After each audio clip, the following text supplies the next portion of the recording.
A suspect charged with second-degree murder in the shooting death of a Lonsdale teen had his case bound over to a grand jury. You know, we first told you about Isaiah Stiles back in April when he waived his right to remain silent and admitted to detectives that he killed Micaiah Luster after a botched drug deal. Now today, the state and defense both arguing sides of their case at a Knox County preliminary hearing. WATE 6 on your side. Bridget Bjorlo takes us inside the courtroom.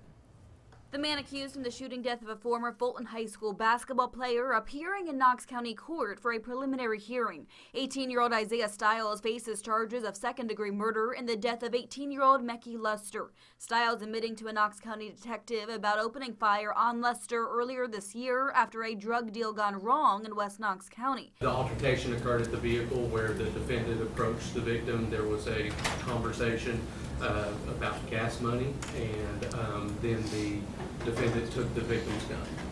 Defense attorney Greg Isaac says Stiles fired in self-defense. He had a reasonable belief that he was in imminent fear of death or bodily harm. The state arguing against that theory, telling the court Stiles' behavior after the fact wasn't consistent with that of an innocent man, saying he evaded arrest and initially lied to officers about what happened. We know here, Your Honor, that this defendant didn't stay at the scene and claim this was self-defense. Instead, he chose to run away from the scene, and not only did he run away from the scene, but he also hid and concealed himself in an area and did not come out when prompted to do so by officers. But in the end, the matter came down to evidence, with the defense making the case that there was no intent to kill, and the state's proof for second-degree murder was insufficient. He is charged with second-degree homicide, which is a knowing killing of another.